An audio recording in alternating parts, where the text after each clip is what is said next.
I want to thank the witnesses for joining us this afternoon. We're scheduled to start at 1 o'clock, and we're not going to start until some of our compatriots on the other side of the aisle show up, so they should be here soon, and then we'll get started with this hearing. So thank you all very much for your time and patience.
We'll call today's hearing to order. The hearing is entitled The American Energy Initiative. This is actually the third hearing in a series that we're having on the broad discussion examining the domestic energy resources in our diverse energy portfolio.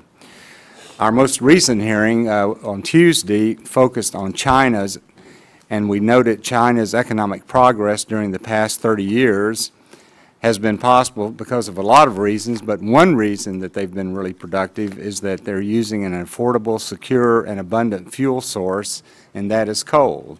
Not the only reason, but one reason, and they're using a lot of coal. China has become the largest energy consumer in the world and has helped China to become the United States' chief economic competitor in the global marketplace. Unfortunately, in the United States, the use of coal and other fossil fuel sources are being threatened by the Environmental Protection Agency, recognizing that they do have a responsibility to protect health. I think we're very proud that in America we have the highest quality air anywhere in the world, but this EPA has been one of the most aggressive.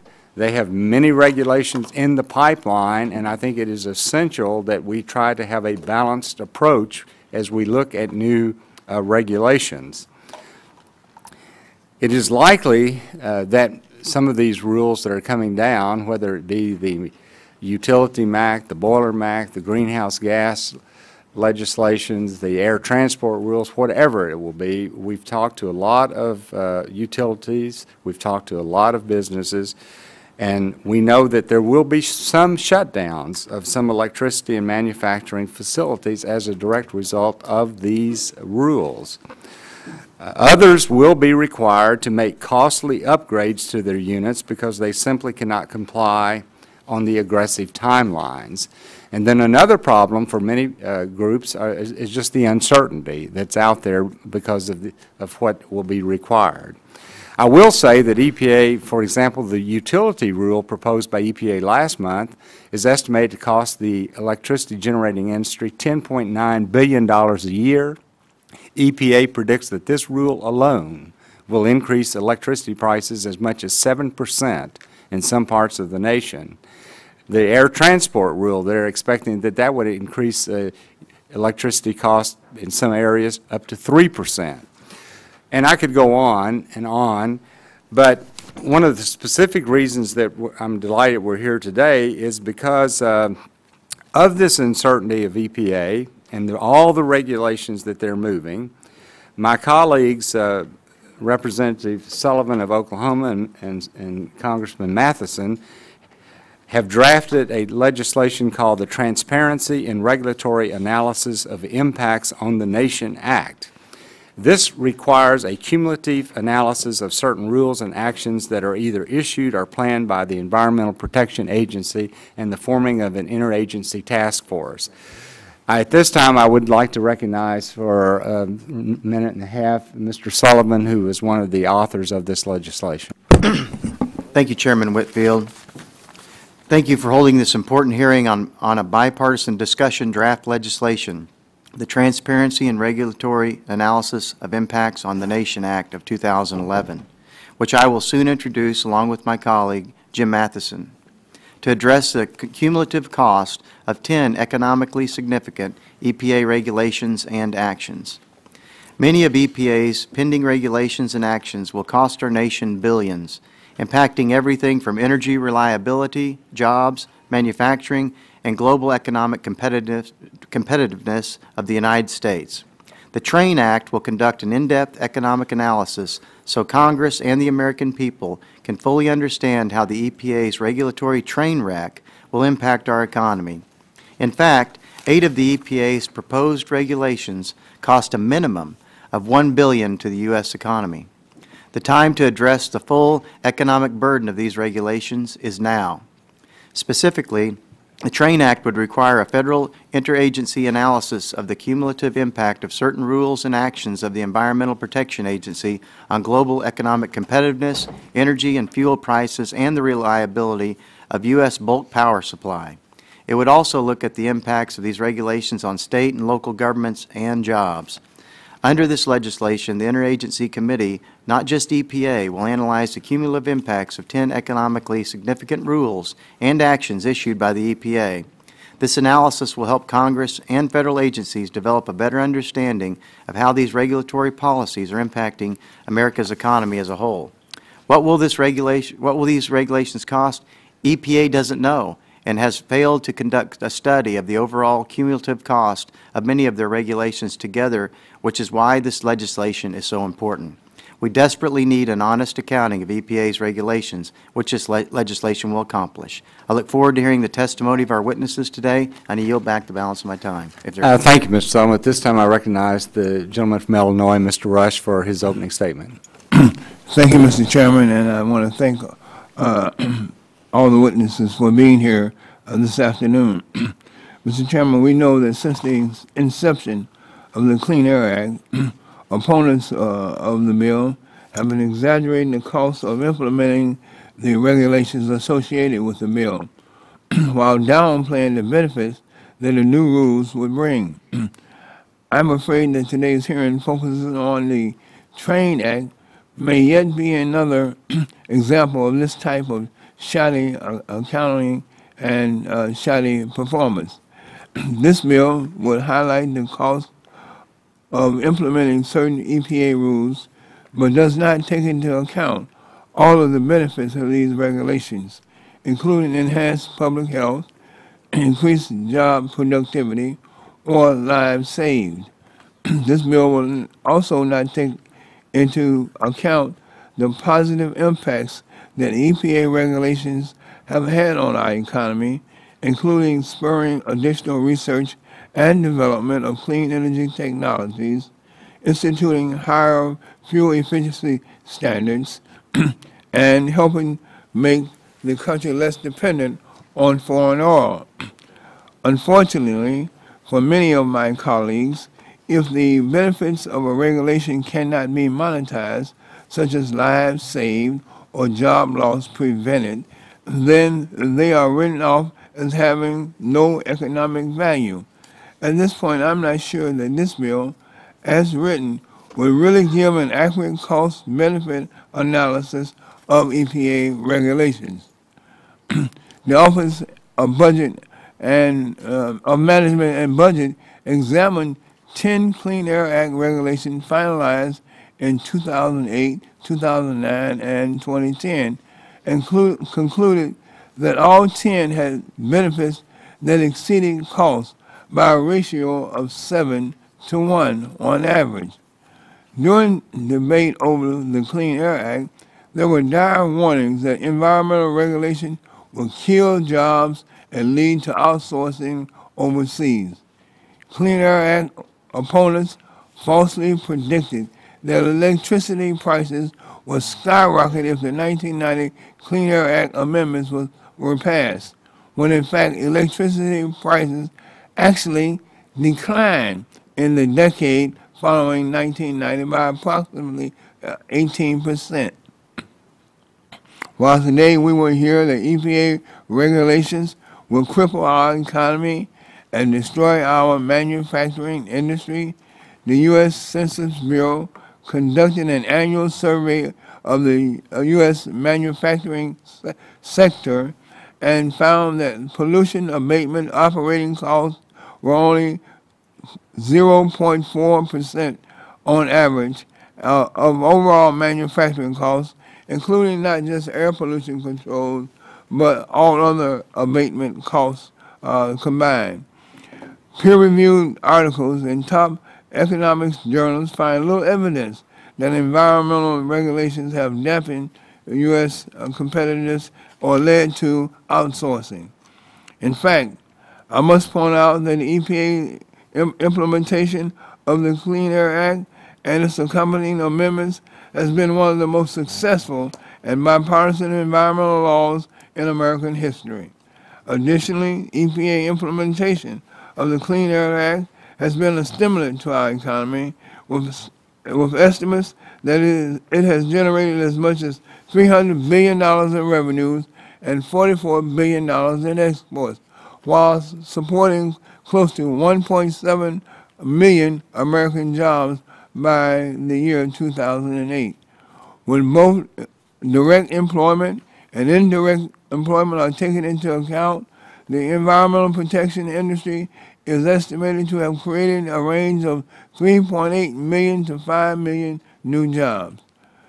Promoting cleaner technologies through EPA regulation has the benefit of protecting our citizens with cleaner air while also creating jobs and investments for our economy.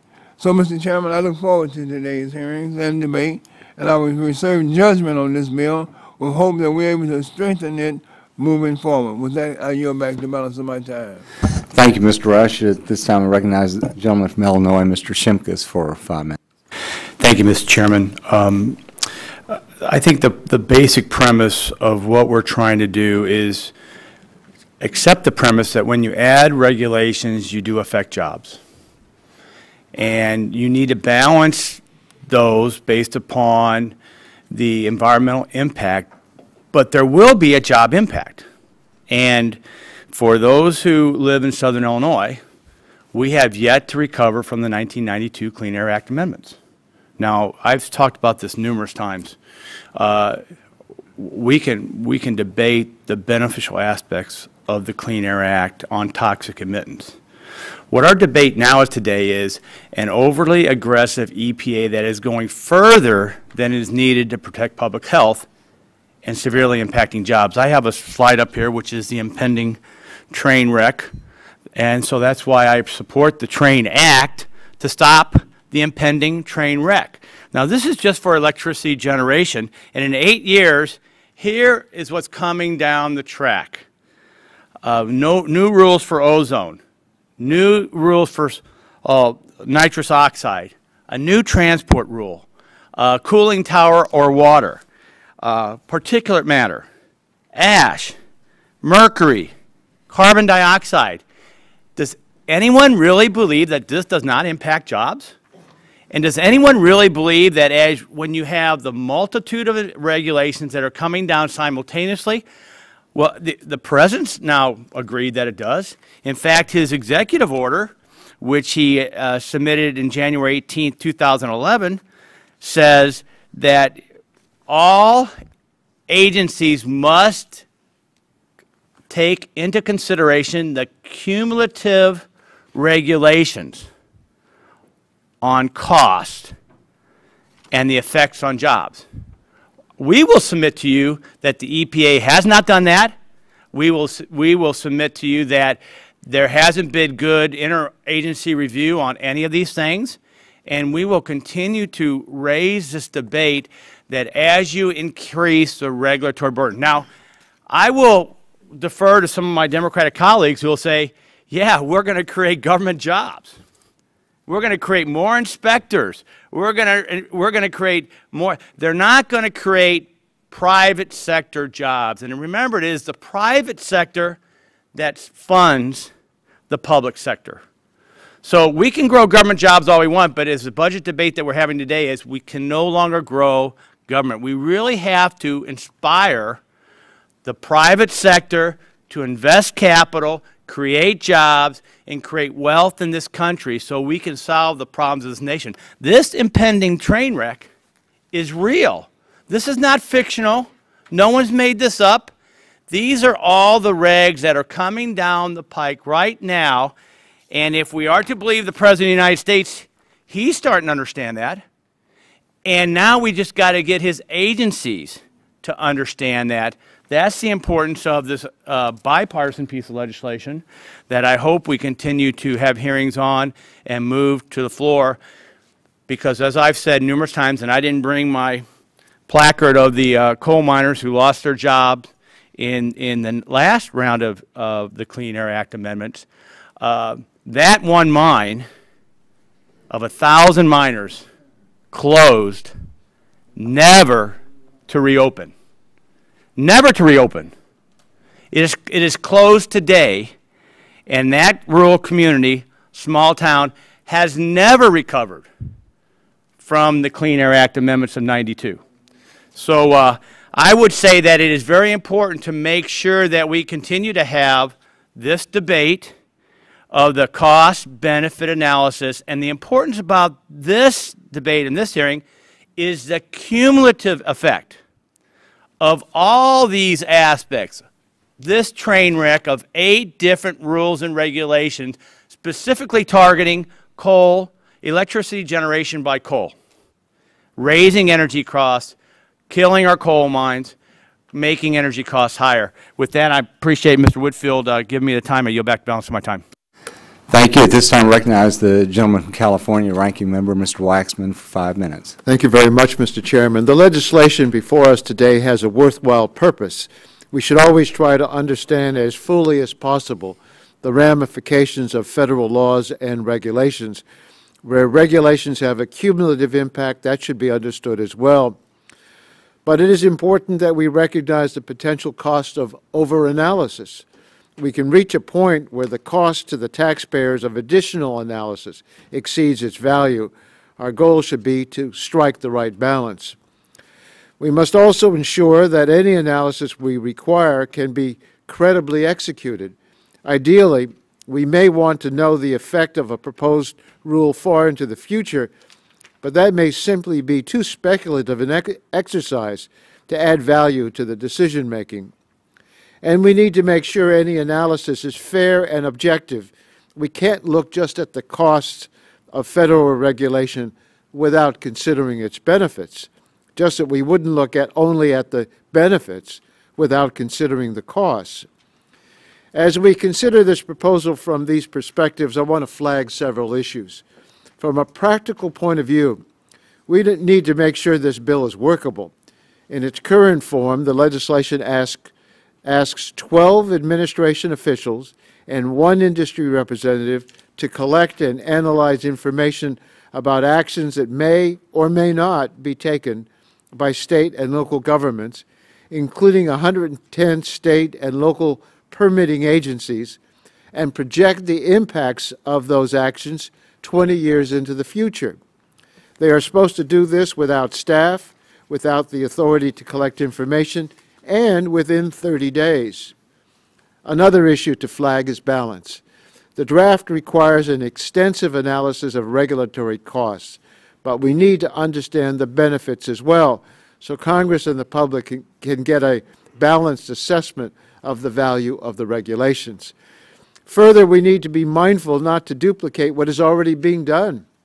For every final rule covered by this Act, the EPA has prepared a regulatory impact analysis to satisfy the requirements of OMB policy, executive orders, and statutes, including the Administrative Procedure Act, the Paperwork Reduction Act, the Regulatory Flexibility Act, and the Small Business Regulatory Enforcement Fairness Act. We need to make sure we're not requiring a redundant analysis.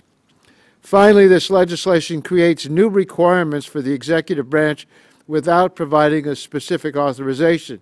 It also does not offset these new requirements by relieving the agencies of other offsetting obligations.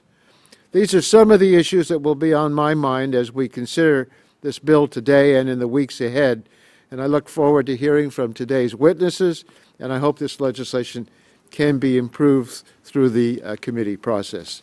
Thank you, Mr. Chairman. Yield back my time. Thank you, Mr. Waxman. At this time, I'm going to introduce the panel of witnesses, and we're going to start with Mr. Cawley will be first. But before we do that, I do want to introduce the entire panel and thank you again for being with us to help us analyze where we are today. First, we have Mr. Gary Cawley, President and CEO, North American Reliability Administration. Second of all, Mr. Eric Schaefer, Executive Director of the Environmental Integrity Project. Third, we have Mr. Mark Bailey, who's the President and CEO of Big Rivers Electric Corporation. Fourth, we have Mr. Timothy Hess, who's the Division Vice President of Glatfelter. We have Dr. Robin Ridgway, who's the Director of Environmental Health, Safety, and Regulatory Compliance at Purdue University. Sixth, we have Ms. Rena Stenzer, who's the President of the Center for Progressive Reform. And then seventh, we have Mr. Scott Siegel, who's the Director of the Electric Reliability Coordinating Council. So thank you all for being with us. Each one of you will be introduced for a 5-minute statement, and there's a little panel on the table there, which hopefully you can see. It'll show you a yellow light when you have a minute left and red when your time's expired. So, Mr. Cawley, you're recognized for 5 minutes for your opening statement. Thank you, and good afternoon, Chairman Whitfield, members of the subcommittee, and fellow panelists. My name is Jerry Cawley. I am President and CEO of the North American Electric Reliability Corporation. I'm a graduate of the U.S. Military Academy, former officer in the U.S. Army Corps of Engineers, and I have over 30 years' experience in the electric power industry. I have with me today Vice President and Director of Reliability Assessments, Mark Lobby, and I would ask perhaps if there's technical questions on our report. He was the author of the report. I may request permission to call on him as needed. There are two words that resonate through everything that NERC does: reliability and accountability. Our mission is to ensure the reliability of the bulk power system through our mandatory standards, through our assessments, and by promoting a culture of a learning industry. We're accountable to the government, to industry, and ultimately to consumers for ensuring a reliable bulk power system. By assessing and analyzing historic, current, and future conditions, as well as emerging issues affecting the bulk power system reliability, NERC develops vital information for managing current and future reliability risks and for improving reliability performance. In the nearly 5 years since NERC was certified as the Electric Reliability Organization by the Federal Energy Regulatory Commission, NERC has made significant progress, particularly in the area of reliability assessments. NERC produces a yearly long-term report with a 10-year horizon, 2 annual seasonal reports for the winter and summer seasons, and special assessments as needed. These reliability assessments are conducted to provide an independent evaluation of industry's plans to ensure a future reliability of the bulk power system and to identify trends, emerging issues, and potential concerns. In October 2010, NERC released a report titled 2010 Special Reliability Scenario Assessment, Resource Adequacy Impacts of Potential U.S. Environmental Regulations. The focus of this assessment was to quantify the potential impacts of pending and planned EPA regulations on future resource adequacy. The report was intended to inform NERC stakeholders, industry leaders, policymakers, regulators, and the public so that sound and informed decisions can be made. It is NERC's responsibility as the ERO to assess and highlight bulk power system reliability considerations resulting from emerging system conditions or external events to ensure that suitable plans are put in place to ensure reliability. NERC scenarios addressed 4 rules under consideration at the time of our assessment: Section 316B, the MAC standard, CATER, and CCR. We evaluated both strict and moderate cases for each rule to provide sensitivities to the assumptions that we used. Because more than one regulation pertains to any given power plant, NERC performed an economic assessment of these regulations both individually and cumulatively in the aggregate.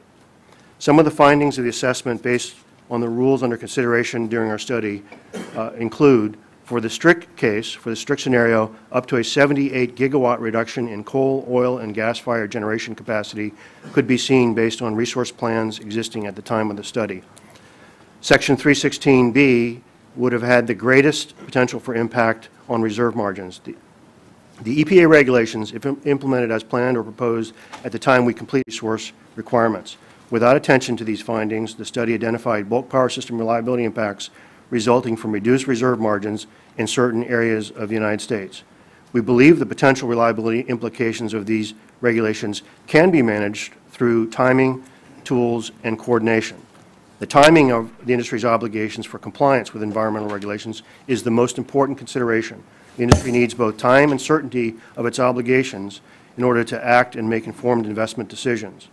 NERC identified a number of tools the industry and regulators have for mitigating the potential reliability impacts, such as advancing in-service dates of future generation and implementing more demand response and energy efficiency. The EPA, FERC, the Department of Energy, and state regulators should employ the entire array of tools at their disposal to moderate reliability impacts, including granting extensions needed to install emissions controls and add additional supply or demand resources as needed. Thirdly, industry coordination will be vital to ensure retrofits are completed in a way that addresses all of the operational challenges. Since our study, the EPA has issued proposed Rules for Utility Act and 316B. NERC is reviewing the proposed rules, and if there are significant differences from our 2010 report, an assessment would likely be provided in our annual assessment released in November. NERC will continue to monitor the implications of the EPA regulations as greater certainty emerges around these industry obligations and our requirements. And I thank you for your interest in NERC's findings and its report, and I sincerely appreciate your interest in reliability and the opportunity to answer your questions today. Thank you. Thank you very much, and you recognize Mr. Schaefer for 5 minutes. Thank you, Mr. Chairman and members of the committee. I'm Eric Schaefer, Director of the Environmental Integrity Project. We advocate for more effective enforcement of environmental law, and I also served at EPA as head of the Office of Civil Enforcement until 2002. I'd like to briefly summarize my testimony and then maybe cover a couple of points I've heard so far in the hearing. The regulations that are the subject of the bill, the object of the bill, have already been exhaustively analyzed. The regulatory impact analyses are dense documents. They are available for anybody to review. And if people want to aggregate those costs, the information is there. I do understand the importance of bringing jobs back to communities and holding on or hopefully rebuilding manufacturing in the U.S. That's obviously a very important goal. I have heard a lot of mention of balance, and I have to say that a bill that would require the government to consider the costs but not the benefits of regulations really doesn't seem to meet a balance test, at least on the face of it. So I hope you will consider that as you proceed. Second point I want to make is we've heard about train wrecks. I'd like to suggest that these rules are more like a set of creaky hand carts that are finally lumbering across the finish line, in some cases decades after they were supposed to have been put on the books, and I'll give you some examples. And this gets to the issue of time, we need more time. Again, these laws have been on the books forever. We have very competent counsel for industry. They can read the deadlines and understand what it is they've had to do. EPA made a decision to regulate hazardous air emissions from power plants in December of 2000. Under the Clean Air Act, those standards should have been met no later than December of 2005. We're now looking at compliance in 2015, so that's 9 years later. Industrial boilers, deadline 2004, in laws written by Congress. Emission limits will have to be met in 2014. So that's about 10 years after the congressional deadline. 1984, the Congress, told EPA to do something about coal ash. We're still waiting for an answer 26 years later. The intake rule that we're talking about, when were those standards due? 1977, back when I still had hair on my head and was still just getting out of school. So these are very old rules. And the image of speeding trains, to anybody who's sort of ground away on these regulations over the decades, just doesn't fit reality. The industry's had lots of time to plan. The reason I think you're seeing them come back and ask for this reanalysis of what's already been analyzed is these rules have all gone to court or will go to court, and in a couple cases have gone to court. The industry has lost. The court has told EPA what it has to do, and EPA is doing it. So in the end, if you want to stop these actions, you need to change the laws, because what EPA is doing is executing the laws that you gave them and doing just what the courts have told them to do. If anybody thinks that's incorrect, they can take the agency to court, as they do almost every day, and try their luck. In several cases here, the industry has done that and lost. I should add that some of these decisions have come from very conservative judges who believe in taking literally what Congress tells the agency to do. So if you think the balance is wrong, if you think there's too much emphasis on health and not enough on cost to industry, then those laws can be changed. In that case, we'll have an open debate. Everybody can see what we're doing. You can decide whether approximately 9,000 to 23,000 premature deaths a year, counts more or less than the economic cost of this legislation on particular industries. And I respect that these are very difficult choices. They're very tough. Maybe they deserve to be debated, but I hope they will be. Last point on jobs, I hope you'll consider the impact that cleaning up these plants has on employment. We've had lots of public releases from the power industry bragging about the number of jobs created every time one of these plants is cleaned up. From Synergy, this will create more than 1,000 construction jobs in Indiana and Ohio to put a scrubber on. From DTE in Michigan, the $600 million project will create 900 jobs and be one of the largest construction projects in Michigan over the next few years. So there is work involved in complying with these laws, not just government inspectors, people on the ground, and I hope you'll consider that also. Thank you for my time. Thank you, Mr. Schaefer. Mr. Bailey, you're recognized for 5 minutes. Thank you. Good afternoon. Excuse me. Good afternoon, Mr. Chairman and members of the committee. My name is Mark Bailey, and I'm the President and CEO of Big Rivers Electric Corporation. I appreciate the opportunity to discuss Big River's assessment of the impacts of the proposed EPA regulations on electric reliability, the cost of electricity, and our customers. Big Rivers is a not-for-profit cooperative, and we generate and transmit power, and we're located in western Kentucky. The 3 distribution cooperatives who own us serve collectively 113,000 customers, both residents and businesses. We are a small company. We own 1,500 megawatts of generating capacity, and 97% of the electricity we produce comes from coal-fired generators. We believe that we've taken a proactive approach in meeting our environmental obligations by equipping essentially our entire fleet with SO2 and NOx controls. However, compliance with pending EPA regulations identified in Section 3E of the legislation before this committee will be very difficult for us in the near term due to the piecemeal and staggered approach the EPA is using in issuing these contemplated regulations. At this time, affected electric utilities do not have all the information needed to make informed and cost-effective decisions. While the proposed clean air transport rule and the hazardous air pollutants rules may enable electric generators to use some common control equipment to satisfy both of those rules, we'll still be waiting for the coal combustion residual rule to come out a little later. And depending on what is required there, whether ash is classified as hazardous or not, can tip the scales in one fashion or another as far as what we would do to comply with the 2 earlier rules that need to be complied with on an earlier date. So it's possible you have to make a decision and gamble on doing the right thing to comply with the 2 earlier deadline rules and hope that that doesn't change when the final rule comes out. Or you can gamble and wait and see what the entire rules look like, but then you run the risk of not meeting the earlier deadline requirements. In addition to this concern, compliance timelines are unreasonably short and virtually impossible to achieve.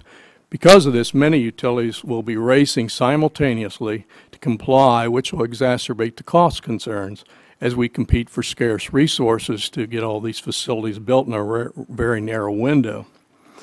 The cumulative effect of EPA's next series of regulations will result in significant financial and economic impacts to western Kentucky. Of particular concern for our region and perhaps the entire nation is the potential loss, of aluminum smelters and other strategic electric-intensive industries due to electric rate increases. 70% of the energy that Big Rivers produces is used by 2 of only 4 aluminum smelters still operating in this country at 100% capacity. Not only do the smelters employ 1,400 people and pay relatively high wages, the satellite industries in our region that serve them collectively employ altogether 5,000 individuals, and the annual payroll list is about $200 million, and there's an additional $17 million in state and local taxes. To help put this in context, over the past 5 years, at least 12 U.S. aluminum law firm of Bracewell Giuliani. It's my pleasure to be with you. I believe it is still this afternoon The power sector, on whose behalf I'm here today, faces a wave of overlapping regulations. Even EPA admits that the Utility Act, for one example, costs at least $10 billion annually, making it one of the most expensive rules in the history of the agency. Credible analyses have found cost estimates literally an order of magnitude higher. But of interest to this subcommittee, while Utility Act is quite serious, is that EPA also has or will promulgate a broad series of new rules in the immediate future with compliance deadlines on or before 2015. These rules include greenhouse gas limitations, ash and other residual limitations, national ambient air quality standards for SO2, NOx, SOx, ozone, particulate matter, a new transport rule, cooling water intake rule under 316B, and discharge limiting effluent standards under the Clean Water Act. Most administrations feel like it's a good day at the job when they seek to change one national ambient air quality standard or maybe two over the course of a 4 or 8 year administration. But that's regardless of whether we're talking Democratic or Republican administrations. This administration thinks it's a good day at the job to do 5 simultaneously. So it is very important that we take a look at overlapping impacts. A recent ICF International analysis of pending and promulgated EPA regulations for the power sector, which I've asked to have placed in the record, shows that when a complete environmental future is analyzed, over 150 gigawatts of coal, half of the U.S. coal fleet, are at risk of being unavailable in 2015 for needed energy and required reliability due to insufficient time to install controls or replace generation. The ICF data, when subjected to further economic analysis and controlled for appropriate sensitivities, yields substantial net impacts on job creation in the United States. U.S. employment income is estimated to drop by an amount equivalent to the earnings of 2 million to 2.5 million full-time workers. This estimate includes an estimated increase in offsetting compliance-related employment equivalent to about 200,000 to 1 million full-time jobs in the early years of implementation. Without the offsets, the estimated reduction in worker income would be as high as 3.5 million jobs from the overlapping regulations. As further frame of reference for what these overlapping regulations place at risk, we looked at Penn State's estimate of the total economic footprint of coal-fueled electric generation by 2015. They found that'd be about $1 trillion, $362 billion in annual household incomes, and about 6.8 million jobs. The impact of increased costs on retail and businesses is particularly troubling. Again, referencing the ICF data, particularly in certain regions, retail electricity price is estimated to increase by 20 to 25%. The average U.S. household is estimated to lose buying power of up to $500 per year. Consumer energy cost impacts are likely to be regressive, with 1/4 of Americans already reporting that they have trouble paying for power, and for minority communities and for the elderly, the situation is even worse. Certain sectors of the economy have become increasingly sensitive even to minor changes in the cost of electricity. You heard from a university a moment ago, but the healthcare sector itself also finds that provisions of almost all services are related to energy costs, with hospitals using twice as much electricity per square foot than comparable office space. And this is not a highly hypothetical EPA air model. This is the bills that our healthcare sector actually pays. Some have claimed that the suite of power sector regulations will stimulate new investment in technology of various descriptions, so-called green jobs. However, the data cited above demonstrates these are temporary job gains and still create a deficit of up to 2.5 million jobs. But in any event, it would be foolish in the extreme to believe that heavy regulatory burdens have ever been truly conducive to business confidence, investment, or job creation. Recent experience in Europe demonstrates that for every 4 green jobs created, 9 higher-paying industrial jobs are lost. By 2015, the coal-fueled power plants in the U.S. will have invested as much as $125 billion in advanced emission control technologies, and success to date has been clear. The U.S. electric power sector has reduced its emissions of NOx, of SOx, and a 40% reduction in mercury. However, as in 1998, the agency still can find no direct, additional, or incremental health benefits associated with the reduction of non-mercury HAPs, which is the major cost driver within the Utility Act proposal. What can be done? President Obama himself, in his January executive order, called upon agencies to take into account the cost of cumulative regulations, which is precisely what the TRAIN Act does. It will be an excellent tool to prevent EPA from hastily adopting guidelines and regulations without careful consideration of their actual benefits and economic impacts. If it is true that these rules are such a great bargain, then nobody on this panel should have anything to fear from looking at their cumulative economic impact. To the extent people oppose looking at cumulative economic impact, I would suspect they believe the number will be quite high. Thank you very much. Thank you, Mr. Siegel, and I thank all of you for your opening statements. First question I would just ask all of you across the board, and you can give me a yes or no, recognizing that EPA does a very thorough job in its analysis looking at health care benefits.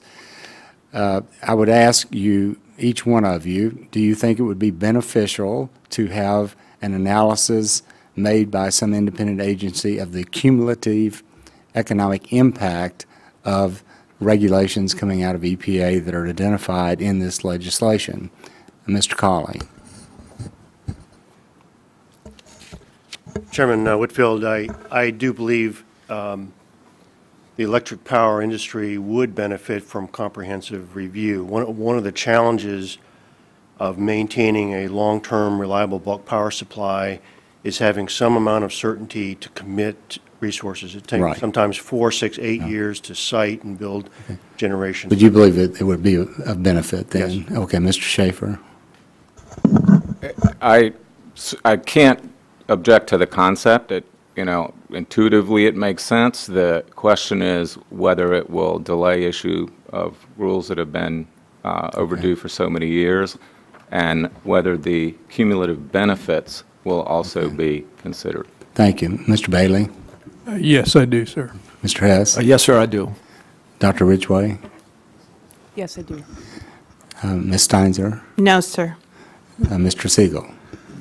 Yes, and I just wanted to say one thing about whether or not it can be done, or whether it be too hard to do. I've talked to former EPA air administrators and former general counsels of the agency who assure me this type of work is available to them, could be done, and we could proceed and do this work, but we don't do it. Thank you. Now, Mr. Bailey, we've heard some comments today, which is understandable, that anytime industry hears about a regulation, they're going to be impacted about it, they immediately start complaining about the cost of this new regulation and the jobs that will be lost, and paint a very sad scenario. You're out there every day dealing with this issue. It's your responsibility to run this electricity company, producing electricity. Why, with the unprecedented activity of this EPA, one regulation right after the other, why is it so difficult for you as a CEO responsible to comply with these kinds of regulations? Why is it so difficult? Well, clearly, we want to keep the rates low for all our customers. We're not profits, so we're not trying to make profits on increasing our rates. But we are rate regulated in Kentucky. Cooperatives are. We're regulated by the Public Service Commission, and rates are not adjusted until after you make the investment. And if you make investments based on what you know at one point in time, and that's later found as different rules come out that was an imprudent decision, it's impossible to recover all that investment, if any of it. So clearly that would be money that was not well spent from that standpoint. So one of your big concerns is you invest money and then you realize that the regulation has been changed again, or it is changed again, and then you invest again. Is that what you're saying? Yes, it'd be very difficult to go to a board of directors and say we need to invest hundreds of millions of dollars and say we're not quite sure whether this will solve the requirement or not. And do you view the air transport rule more of an obstacle for you than, say, the Utility Act, or how do you look at those two? Well, the transport rule, as it appears now, and of course the rules aren't finally promulgated, but it appears that will be required to comply beginning in 2012 and 2014. The time does just not permit us to make the capital addition. So basically we'll have to reduce generation. And how serious is your concern that your biggest customer, those aluminum smelters, they are your biggest customer? Yes, sir, they are. How concerned are you that because of the increase in price of electricity that they may actually close up and leave? I'm very concerned. As you look at statistics over the years, I think there were 34 smelters in this country in 1978. Now we're down to about 9. And our customers are telling us all the time they're worried about rate increases. So if you look at the magnitudes of 40%, you look at the world prices that smelters pay, ours are in the top 20% right now. You know, one of the things that concerns me is that I think this administration is overselling green energy. And I say that because green energy may be available in the long out future, but for right now, when we expect our energy demands to increase by 40%, Mr. Siegel said that one half of coal fuel fleet availability may not be there. How in the world can we meet our electricity demands? Windmills, solar panels, hydropower are simply not going to be able to do it. My time's expired. Mr. Rush, you're recognized for 5 minutes. Thank you, Mr. Chairman.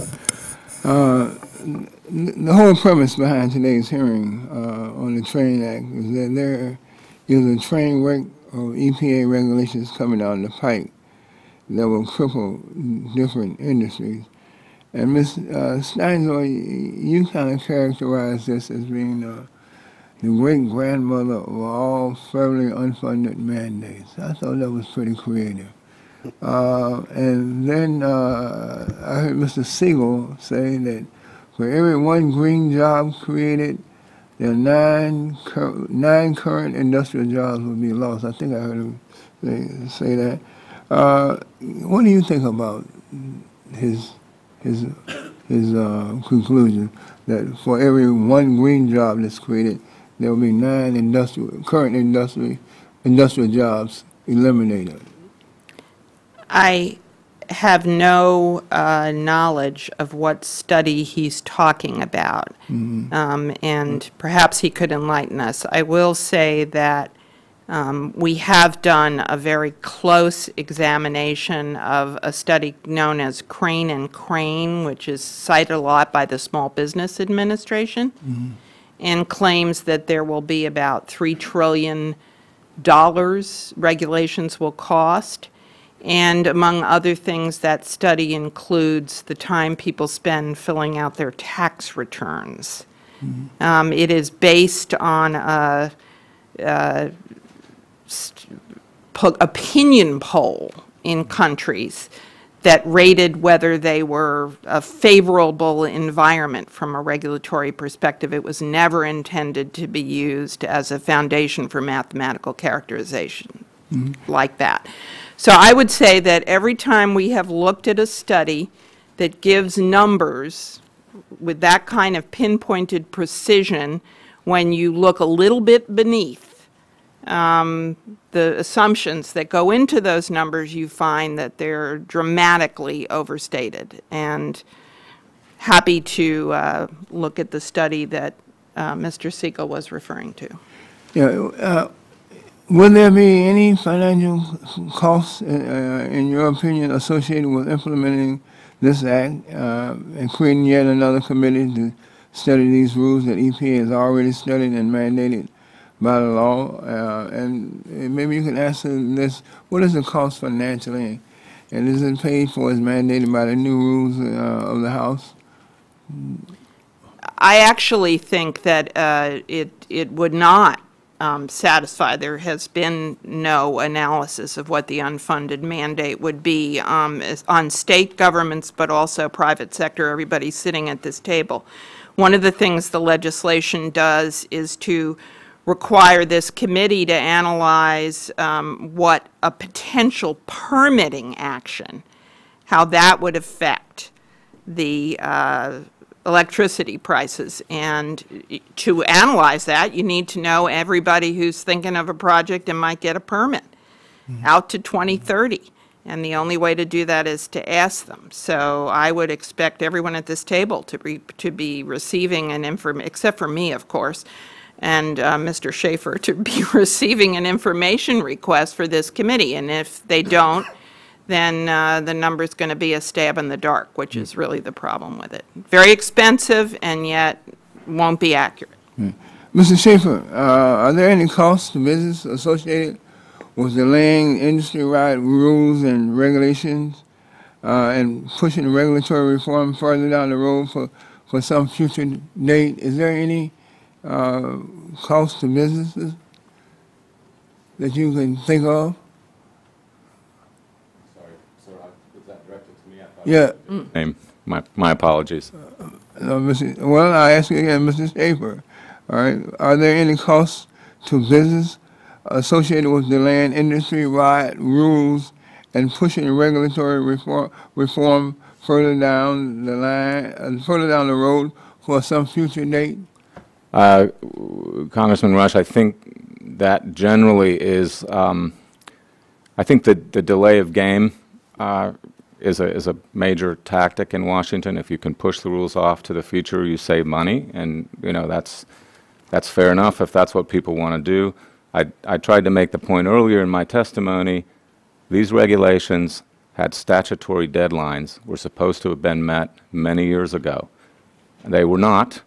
They will now be met more or less around 2015 instead of a decade or more earlier, in some cases 20 to 30 years earlier. In all that time, the industry's been able to save money that they otherwise would have had to spend meeting the deadlines that Congress set out for these regulations. You're back. The gentleman from Oklahoma, 5 minutes. Thank you, Mr. Chairman. Mr. Siegel, could you comment on the statements of Ms. Steinzor, please? Sure. Well, with respect to green jobs, the study that I quoted actually deals with experience in Europe, specifically in Spain, found that for every 4 so-called green jobs that were created, 9 industrial jobs were lost. And I will tell you, it comes from a country that was very skeptical about that conclusion. In fact, Spain, Italy, a number of countries in Western Europe are very, very proactive when it comes to encouraging investment in green jobs. Imagine how disappointed they were to learn that the so-called green jobs tends to pay substantially less in dollars, or has less in salary, is more temporary in duration, i.e., operating a coal plant versus constructing a wind farm, and has a whole lot less as far as actual numbers of jobs are concerned. Since that study came out, it's been supplemented with data, not just from the Spain study, but also from Denmark and from Scotland and from Germany, again, countries that really were dedicated to promotion of green jobs. So we've got a situation where this is somewhat illusory. Bottom line for the train wreck, if you will, or the overlapping regulations in the power sector, there's only one study to date, and I include the Environmental Protection Agency, that has actually netted out offsetting near-term construction jobs from putting on a new whiz-bang at a power plant versus actual loss from bringing capacity offline. That's the study that this committee has heard today, performed by ICF International, released in January of 2011, using the same contractor and the same modeling, a proprietary model that the Environmental Protection Agency uses, but using more realistic assumptions about the actual technology that will be required to implement these rules. One study, and it shows a deficit of 2.5 million jobs if we have the simultaneity of adoption that is proposed and warmly welcomed by the Environmental Protection Agency. Thank you, sir. Mr. Colley, what could people expect to happen when the reliability of electricity supply is low? In the worst case, Congressman Sullivan, when we have a shortage of supply, we end up with rolling blackouts and those sorts of things. Usually the industry is planning ahead to make sure that there's an adequate supply, but things like extreme weather and conditions can create shortages. In your opinion, is it possible to perform a robust forecast of electricity reliability without doing some kind of cumulative analysis of the potential impacts of regulations? I think a cumulative analysis is essential, and that's why we as an independent organization have taken that responsibility on and produced our report last October, and will continue doing assessments in the future. Also, given the responsibility that has been given to the NERC to ensure the reliability of the bulk power system in North America, would NERC consider it sufficient to look at the impact of regulations one by one instead of in a cumulative analysis? If not, why not? The challenge is that the real decisions for investing in new plants and new facilities is a long-term investment decision. Requires siting, requires significant investment resources, and it's not a year-by-year, month-by-month decision process. So to make effective decisions that are good for customers, a comprehensive look is essential. Also, of the major EPA rules, NERC analyzed in its assessment, which regulations have the greatest potential reliability implications? The greatest impact was the cooling water regulation, according to our report completed last October. Thank you, sir. I appreciate it. I yield back. Oh, you have some more time? Okay. I would like to say that in Region 6, the EPA, just to show you how these regulations cost people, cost states, is we did a state implementation plan required to do that to achieve a goal the EPA wanted us to achieve, and they came back and did a federal implementation plan, which would cost hundreds of millions of dollars, which would just get passed on to the consumer. I just think that that's does have an impact on our economy, does have an impact on jobs, and it certainly that none of that was done before they didn't analyze anything before they did that. And I think that you're seeing this hurting the economy, hurting the jobs. You see these EPA rules. I heard there's more coming down the pike that are hundreds of millions of dollars each, and I think that having an analysis of it is not something that's bad. Thank you. Mr. Green, you're recognized for 5 minutes. Thank you, Mr. Chairman, for holding the hearing. And while I'm sympathetic to the argument we face in the regulatory landscape we do because of several delays in rulemaking over the last couple of decades, that doesn't mean we can ignore the fact that companies are faced with complying several rules all at the same time. As such, I do think it's appropriate to study the cumulative impact of multiple regulations on competitiveness and sustainability of businesses and other regulated entities and the related impacts on jobs. Concerning the discussion draft before us, though, I think there are some drafting issues that need to be addressed, and I also think we should look at or at least acknowledge the public health effects of such rules in order to be fair. And hopefully I could get to be a yes on the bill, Mr. Chairman, but I'd like to look at drafting. I'm glad this is a draft, and I'd like to work with you on it. And I think I share that with our ranking member, Congressman Rush. Now for my questions. Are any of you able to comment on how the EPA is complying with President Obama's July the 18th executive order stating agencies must consider costs and how best to reduce the burdens of American business and consumers? Do we know what the status is? Scott? Well, I'll tell you this much. The agency has asked for folks to file comments, and so there's an open process there, which is good, and people will file comments on it. That said, you know, the executive order is released in January, and we have a raft of rulemaking proposals that come out, particularly in March.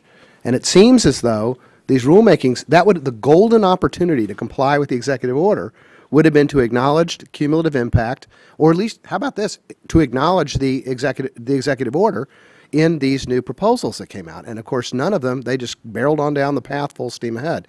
So I don't think they've taken it to heart, the spirit of the executive order, which is what makes the Train Act so interesting, because it actually gives teeth to the executive order. But, you know, assuming it's drafted appropriately. Mr. Schaefer, I understand you argue that the industry should not complain because these rules should have been implemented years ago.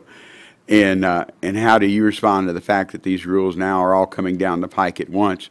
Take Mr. Bailey's statement, for example, that the expense of installing control equipment on coal-fired generating units to comply with 2 of the rules may be wasted effort if it's later found that conversion to natural gas is the best solution to meet the later issued deadline.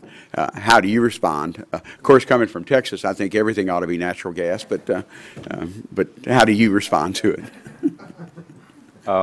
Congressman Green, that's a good question. I'm confused by what I've heard in the discussion because on the one hand I hear it's all coming together, it's too much, and on the other hand I hear, well, we kind of need it all to come together so we can plan and be rational about it. And in fact, we've heard the industry testify to that effect for years. They'd like to have it, see it all at once. So I'm not sure if that's an answer. I will quickly say that some companies have already done the work needed to comply with these rules, and if they are put off, we're not going to have a level playing field. In my state of Maryland, we have big coal plants. Coal supplies more than half the electricity, mercury down by nearly 90%, sulfur dioxide virtually eliminated at the Brandon Shores facility, bag houses put on, millions of hours of work created for people. Those plants are ready. They anticipated these rules. They didn't bank on being able to delay compliance. And then, on the other hand, we have some plants that have done very little. And for those, yes, they are going to have some costs. But I don't want to leave the impression that we've got all the coal plants in the same situation, because they're in very different places. Okay. I'm almost out of time. I have a question for Mr. Cawley, but Mr. Siegel, thank you for testifying, and just we've worked together on a lot of years on energy, and I appreciate I'd like to ask you, though, about timing of the implementation of the utility MAC rule. I've heard that 3 years is just not feasible for compliance, and Mr. McCauley feels free to respond also. How much time would these facilities need to comply with this rule, assuming there is no delay of the rule or changes made to it? There are two elements that we need to keep in mind. One is timing, and 3 years, you know, to begin the process in 2015, it's not even really 3 years when you consider the planning process. A minimum of 5 years is needed in order to really plan it out, and even that is pushing it. But there's also substantive issues, because it's not just a timing question. It's a question of how you establish the MACT floor. It's a question of whether there's adequate what's called subcategorization within the rule that will make the difference between whether this rule is workable or not, even if given a significant amount of time. So there's a time issue and a substance issue. I know I'm out of time, but Mr. Chairman, could Mr. Cawley respond? That is there anything different than from what I would just defer Mr. to Siegel? Mr. Siegel as representing the owners and operators. Okay. Thank you, Mr. Chairman. Mr. Shimkus, you're recognized for 5 minutes. Thank you, Mr. Chairman. Thank you all for coming. If they put up the Edison Electric analysis of the train wreck real quick, I said that in my opening statement. Does anyone agree that, does anyone disagree that these regs are coming down in this timeline? No. So everyone agrees that these 8 regulations are coming down between 08 and 16. Good. You disagree?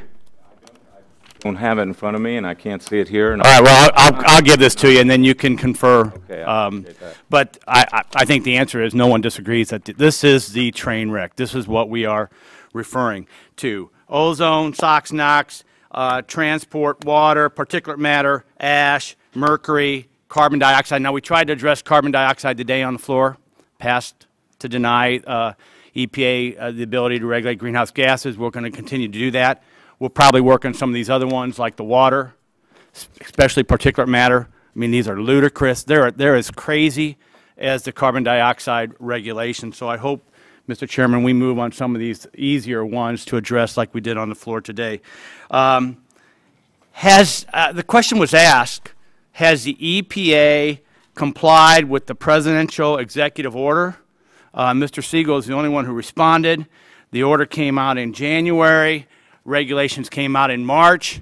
I would submit no. No one else responded to that question by Mr. Green. So, yeah, quickly. Can I just ask, if you're concerned about the schedule, wouldn't it be more straightforward to try and amend the Clean Air Act? Well, I think through the court rulings that the court rulings already said, which we disagree with, that the Clean Air Act was designed for criteria pollutants. We disagree with the court ruling that CO2, which is a non-toxic emittant, is a criteria pollutant. Let me move on. I don't have enough time to debate you. You're always welcome to come visit with me in the office. Mr. Bailey, tell me about this big slush fund that you've developed in your co-op over the last 10 years or 30 years because you haven't complied with some futuristic view of rules that are coming down. Do you have one? Well, as I said, we're a nonprofit. So you don't have a slush fund? You haven't built up all this capital money? Well, actually, our net book value right now is around $980 million. So to comply with $1 million of capital development and equipment, what are you going to have to do? Well, we're going to have to first get some clarity to know exactly what the requirements are. And then once you have that, you've got the time, you've got to construct that. And the problem with the train wreck is there's no clarity. That's right. I might point out, though, that of that $980 million net value, $360 million of it's for environmental equipment. Thank you. Dr. Ridgway, I wish I had more time to ask you more questions. I also have Purdue Boilermaker, Big Ten, all that good stuff. But Southern Illinois University at Carbondale has a power plant. Yeah. Yes, I do. So what are you all going to do to pay for the capital expense to meet the train wreck? The current mode that we have to do is request funds from the state for capital improvements. And that's readily available in this environment, right? Not so much. Tuition, tax increases, is really going to affect the bottom line of universities Absolutely. that operate this. Absolutely, and I think our campuses are expanding, and these facilities are designed to supply heating and cooling and electricity to all the campus buildings. Thank you. I'm going to cut you off because I want to get to this. Mr. Schaefer, you, Ms. Claudia Rogers testified in Small Business Administration yesterday on the House Committee on Oversight, and she says EPA now has a complete, it's right here, EPA now has a completed regulatory process which has or will soon subject small businesses to the burden of Clean Air Act permitting, a burden that the tailoring rule has failed to address for some and is only delayed by a few years. Throughout the rulemaking process, our office has informed EPA that it should adequately consider the impacts of this program on small business. I'd like to submit this for the record. You've testified that the administration has exhaustively reviewed this. Did you not? Yes, I did. Isn't the Small Business Administration part of the administration? My point is, I reject your premise. Would you like an answer? Well, no, I'm going to answer it because the Small Business Administration is part of the administration. They testified yesterday. This is disastrous. And I'll end up with Ms. Steinzor. You've been before us before. Just briefly, I'll just say, you say it's a crystal ball to be able to project cost, although you testify that the health benefits that go out to 2025 can be made. So which is it? Is economic cost projected out 25 years, crystal ball, or the health savings projected out to 2020, 2025? Can you project health benefits but not project economic cost?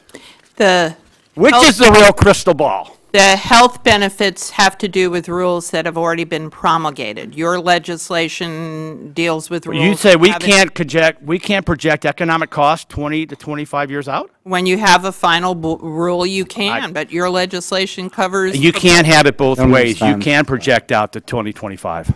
Mr. Matheson, he's author of the legislation with Mr. Sullivan. You're recognized for 5 minutes. No, thank you, Mr. Chairman. I appreciate the time and appreciate the witnesses coming here today. I think the goal behind this legislation, and we're here to have a hearing to figure out if there are ways to perfect it and make it better, but the goal is you look at the situation where EPA right now has the ability to look at costs and benefits of rules individually, and that's important. But the goal here is maybe we ought to take a look at how these things work when you put them all together. And we want to harmonize that process. And I think that really is the goal. The goal is not necessarily to delay things. The goal is to have some credible information where instead of everyone working in their own little stovepipe, we're all working together and looking at the cumulative impact. And if there are suggestions among the witnesses, any of them, about how to refine this legislation to meet those goals better than the way it's written now, as one of the authors of the legislation, like Mr. Sullivan, we're open to that. And so beyond the testimony today, if people want to submit other ideas to us, I ask you to do that, because that is where we're really coming from.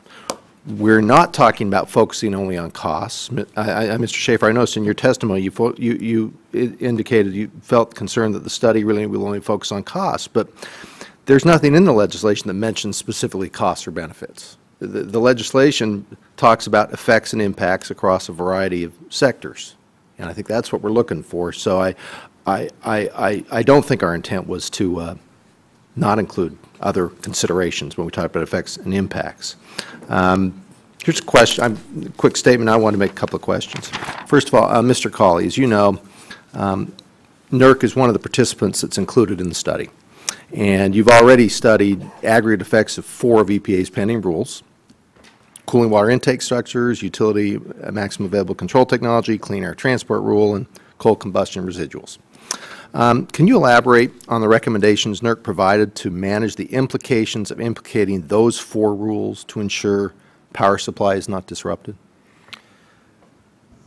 Our study looked at plans that were in place with existing resources and planned resources, and our assessment determined that as much in a worst case of 78 gigawatts of generation would be impacted, would become no longer cost-effective to operate. So our concern as a reliability organization is ensuring that if those rules were put in place, that we would have sufficient time and planning to have alternative resources put in place. And that's our job, is to look out to the future and see if there's something bad going to happen for reliability. Do you think it's possible to expand that study for all of the rules that are listed in the draft legislation? I think it's, as long as there's good definition around the expected rules and obligations, I think that that kind of study can be done. Okay. Mr. Bailey, you mentioned in your testimony, like a lot of electric utilities around the country and in my district, that because the rules from the EPA have not been coordinated, you're facing a lot of uncertainty over how to plan for upgrades and comply with various different deadlines. How do you think this act will help Big Rivers with investment decisions and planning for your facilities as you go forward? Well, certainly, if there's a coordinated effort, it could lead to answers at least at the same time, and then presumably there'll be a reasonable time to implement. Mm-hmm. And certainly you've got certainty at that point and feel much more comfortable proceeding. Okay. Mr. Chairman, at this point, that's all the questions I have. I just want to reiterate, if people have suggestions to meet the goals I talked about, we're open. This is why we have hearings on draft legislation, look for ideas, and we welcome suggestions for text. Thanks so much. I'll yield back. Thank you, Mr. Matheson. Mr. McKinley, you recognize 5 minutes. Thank you, Mr. Chairman. I've got a series of observations, as I say. One was, and I'm sorry that the Congressman from California is not here right now, because he made the statement earlier. He said that we should, his quote, we should consider the cost when we're valuing the benefits. But yet, we've had come before our committee, members of the EPA said that's not their responsibility. I'm not sure that there's a contradiction there. If we should, then why aren't we doing it? And I think that the Dr. Ridgely has really hit on this this whole subject of uncertainty. As engineers, we deal in certainty, and there was an issue I think Mr. Schaefer talked about. We should follow the studies. The train wreck was a known entity. We know when it was going to happen. We could see it on a chart. But yet, here are two reports that show the uncertainty with this. Is that, and I'd like to enter these in the record if I consent to admit these. These are reports that were done in '93 and 2000 that said, for example, fly ash is not a hazardous material, but yet the EPA is going to impose that. That's the uncertainty we're talking about. You can have a schedule, but when you're dealing in the real world, where the EPA rejects its own studies and does this, I just find it unconscionable. There's no wonder that Purdue and other universities and other coal-fired generating houses are scared to death of what's going to happen as it relates to the fly ash. It's this. I'm just curious if I could ask a question of you, Dr. Ridgely. How much money is that going to cost Purdue by not being able to implement their project? The boiler project or for the coal ash? It's coal ash. From the coal ash standpoint, and we generate coal ash right now, but our Yes. current cost for handling that material right now is about $300,000 a year. If EPA goes and classifies that material as hazardous waste, it increases our cost to $25 million a year to dispose of that material. Think about it. But yet, that's the frustrating part here, is to sit here as a new member and hear these people come up and say that we're not supposed to consider the cost. Where is that $25 million going to come from? Is it student fees? Is it going to be increased taxes? I'm just amazed at the insensitivity to people about these cost issues of what they would be. But go to the boiler issue. How much more is the boiler, by not being able to, you were going to put a new boiler in, new high efficiency unit in? Yes, we were going to add capacity to our existing combined heat and power facility. It was a clean coal technology boiler, and because of regulatory uncertainty, we have not moved ahead with that project. So we still have to provide steam to campus, and we still have to provide chill water, and we'll be purchasing more electricity because we'll be unable to generate that power in-house, which is what we historically had been able to do. And I don't have the specific numbers, but I can certainly get that to you later. Thank you. I think you've gone right to the core of this train wreck, the uncertainty that's swirling around. We're seeing companies who use fly ash, in concrete as an additive. They use fly ash in drywall manufacture, and they're scared right now. They don't know what to do. Everyone's frozen in place because of the uncertainty of this regulatory activism from the EPA. Companies are afraid to do anything with it. So what we're going to wind up doing is we're either going to lose jobs, we're going to spend a lot more money, and we're just going to cause people concern. And I don't think that's our mission here in Washington to do that. One of the major powerhouse that was going to burn coal in Ohio has switched over to gas because of the uncertainty that you've dealt with at Purdue. That means thousands of jobs have been lost in the coal industry of West Virginia and all through Appalachia because of the uncertainty of the EPA. I've got a chemical plant in my district that's seriously considering. They're taking designs right now to switch from coal over to gas. That's going to cost West Virginia and Appalachia thousands of jobs over a period of years. I can't thank you enough for coming here, Ms. Ridgely, to be able to talk about this issue. You've given an exact example of why we should be more concerned about reining in this rogue agency. Thank you very much for coming. Thank you. Thank you, Mr. McKinley, and Ms. Capps, you're recognized for 5 minutes. Thank you very much, Mr. Chairman, and I want to express my thanks to each one of our witnesses for their presence here today and your testimony. Mr. Schaefer, we've heard a lot of concern today about the notion that EPA has decided to impose multiple regulations in the upcoming years. But as you point out, these regulations are long overdue, and industry has had years to plan to meet. And there's no surprises here that there's been a lot of time to plan to meet these requirements. Would you discuss the impacts of this delay on industry and on the public? I know you brought it up in your testimony, but just so that we get this clear in the record. Thank you. Congresswoman Capps, I think, as I was trying to explain earlier, that we do have some power companies that have gotten ahead of the curve, and yes, in some cases have made the decision to switch to gas. In a market economy, we're going to see those decisions. And some of that's driven by regulation. A lot of it's driven by the fact that gas is a cheaper fuel now. And I thought I'd read that Purdue had switched a boiler to gas that they were planning to build for that reason.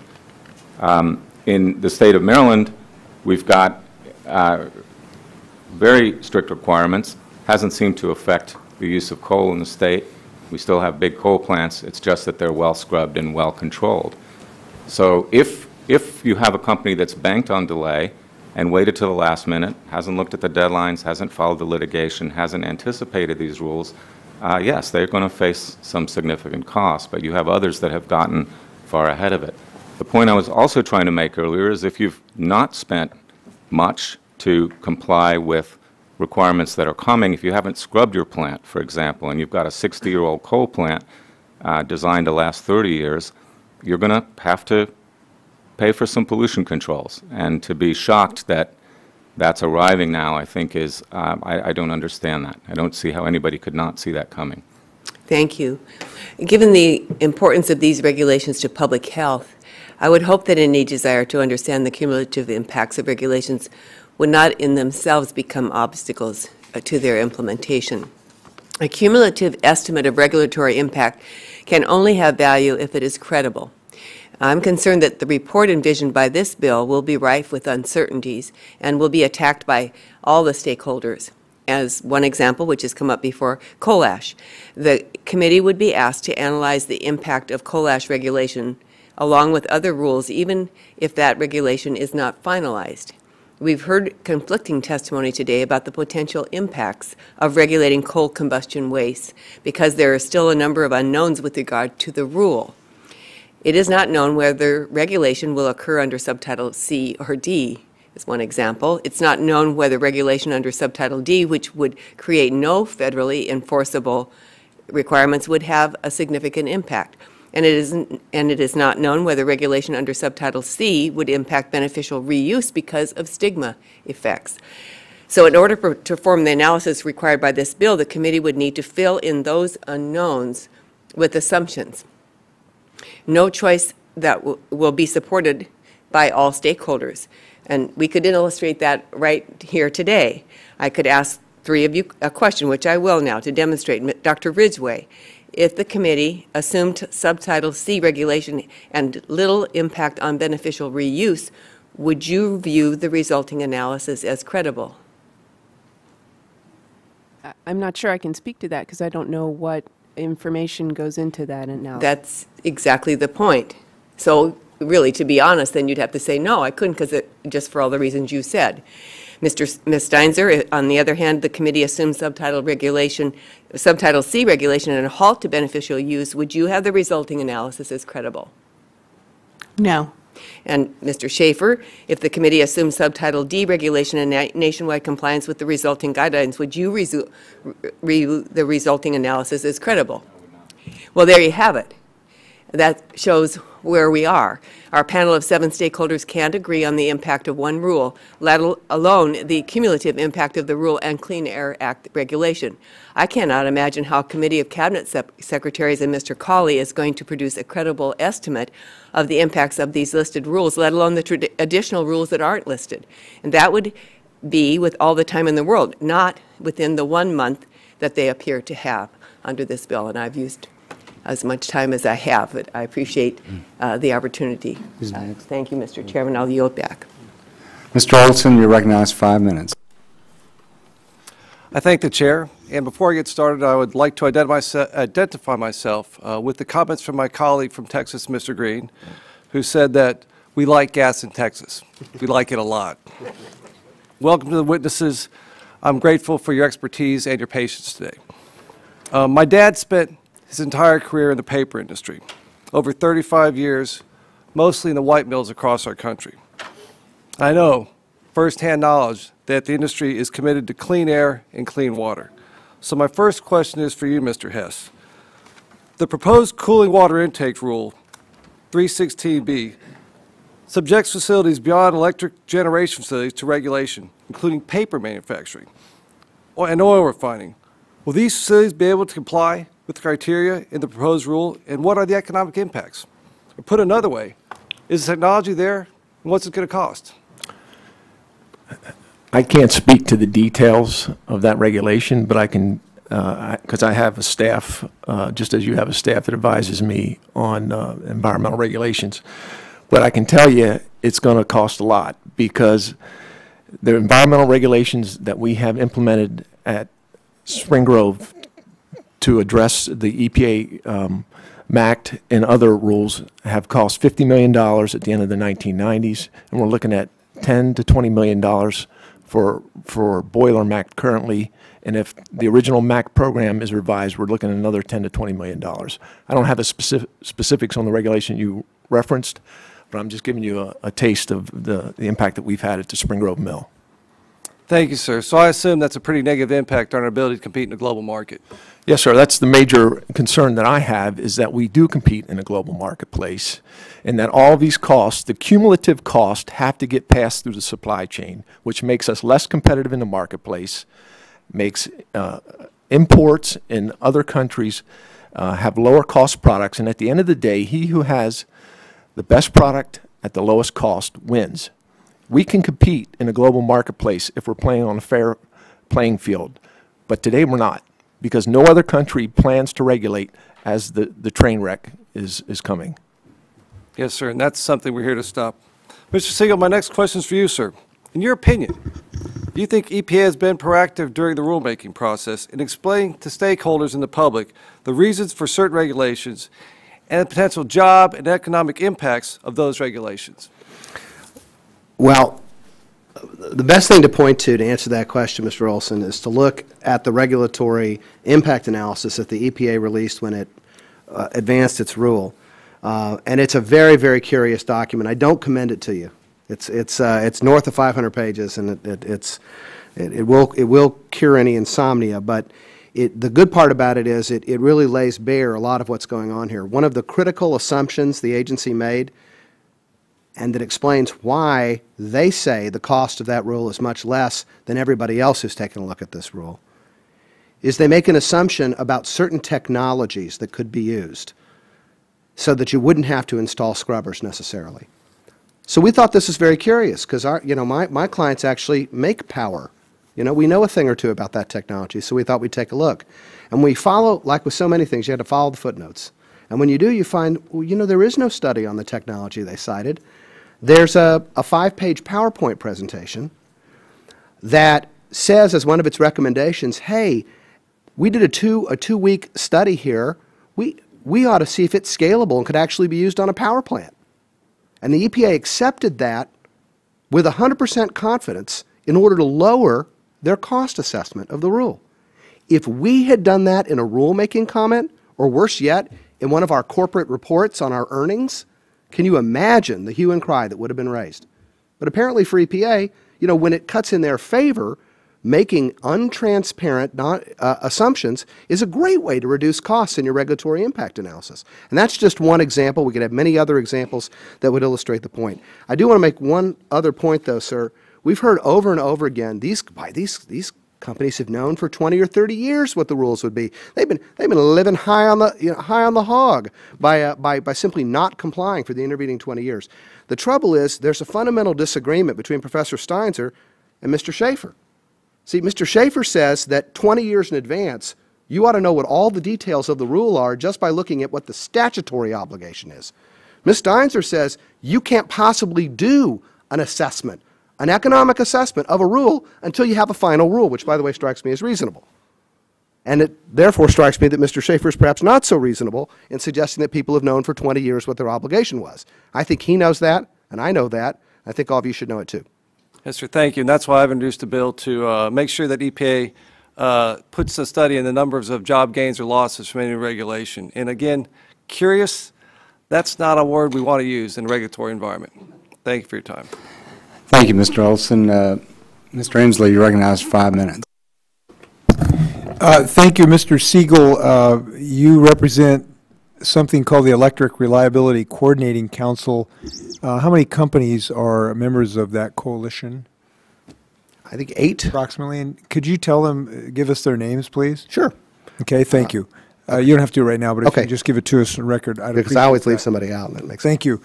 Mr. Schaefer, my understanding of this proposed legislation would basically assess some of the costs associated with some regulatory compliance, particularly for environmental and things adopted to try to improve the environment and therefore improve the health of Americans.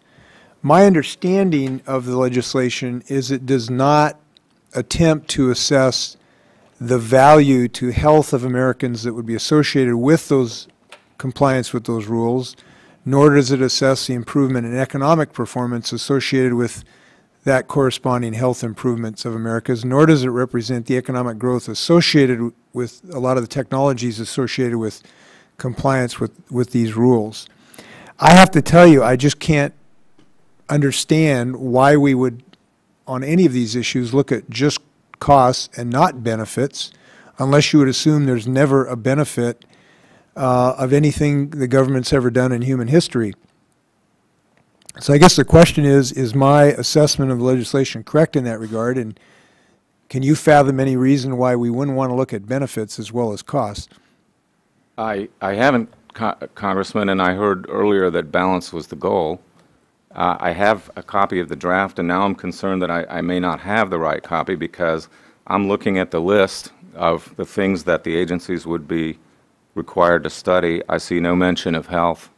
I see no mention of the economic issues you just mentioned on the other side of the ledger, and it's possible I have the wrong copy or an earlier draft. And so let me ask the panel. I think you have the right draft. Well, I have the list in front of me, and I heard Congressman Matheson suggest that health was in here, and I don't see it.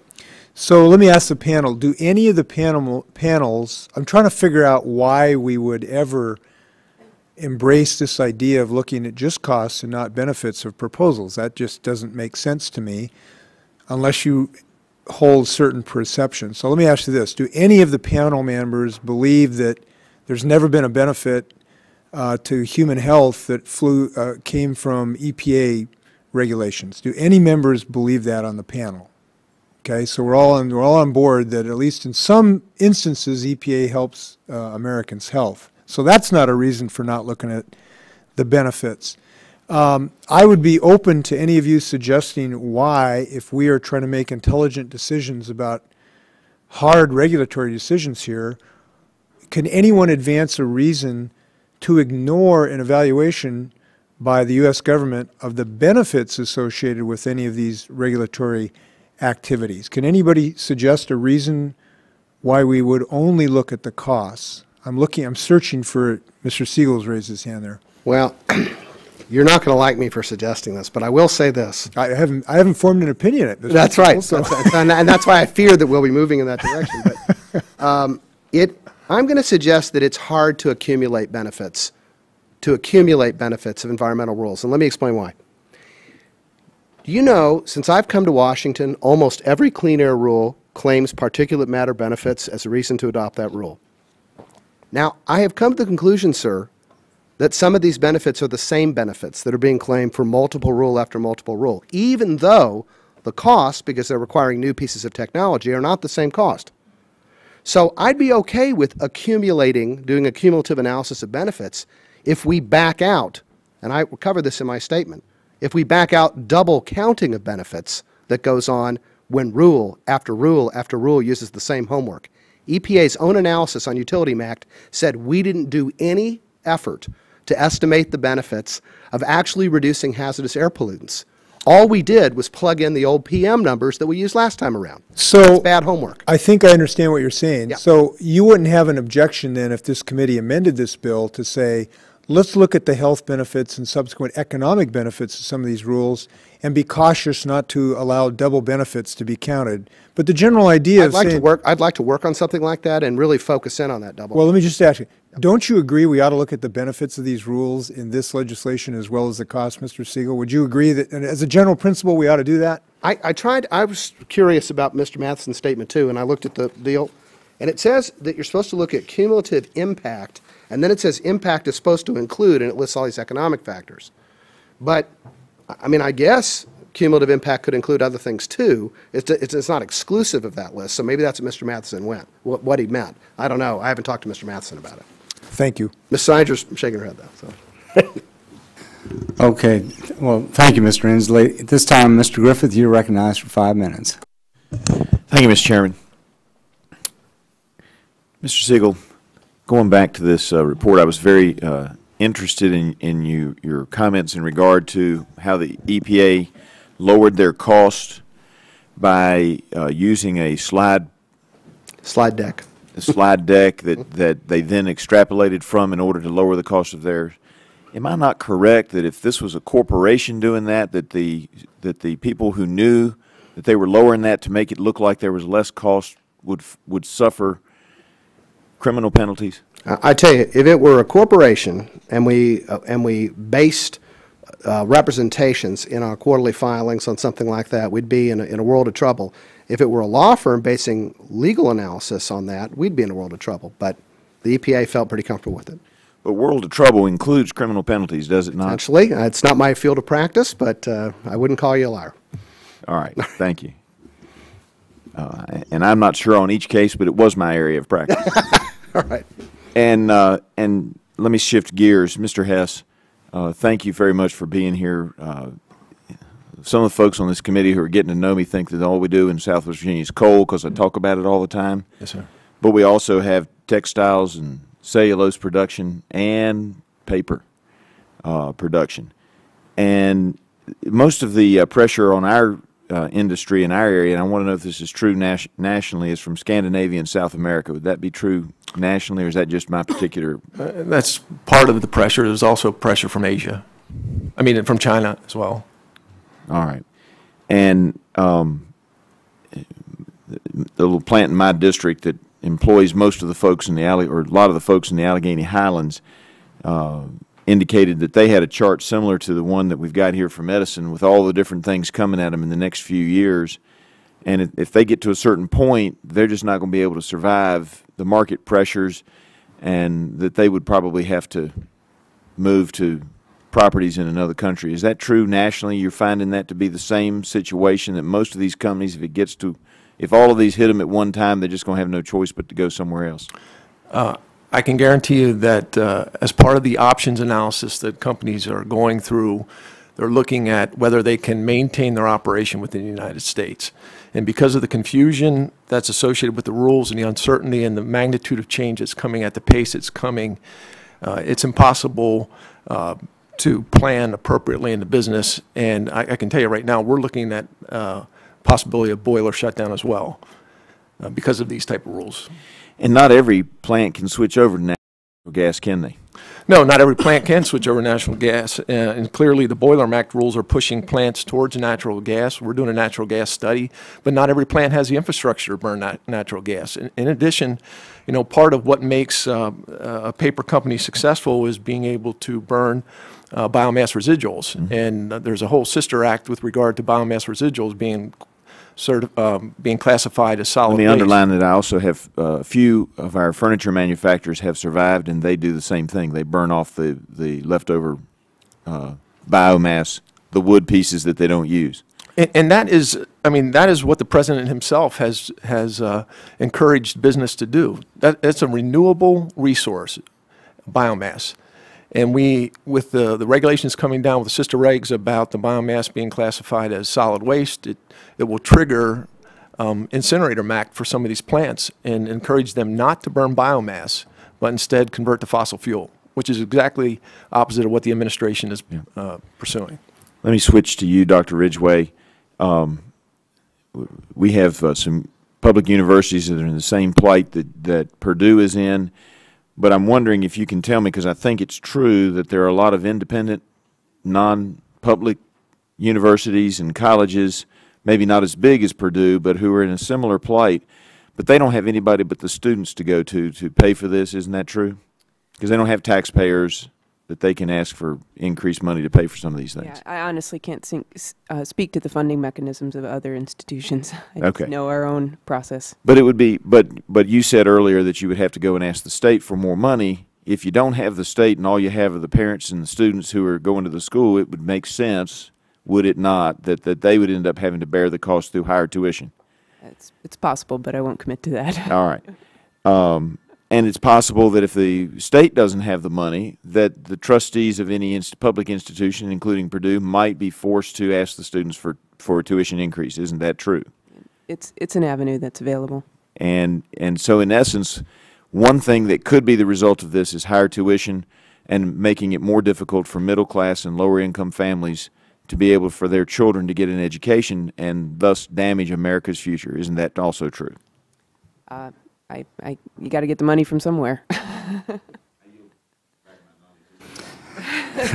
Mr. Griffith, thank you very much, and that will conclude today's hearing. We appreciate all of you taking time to be with us. We do intend to continue to look at this legislation. I anticipate that we will try to move this legislation and look forward to working with all the members of the committee to make it the most effective that we can. And once again, I apologize to you all for the delay that we had during the votes, but we look forward to working with you on this issue and others as we move forward. And the record will remain open for 10 business days for additional material to be inserted. With that, the meeting is adjourned. Thank you.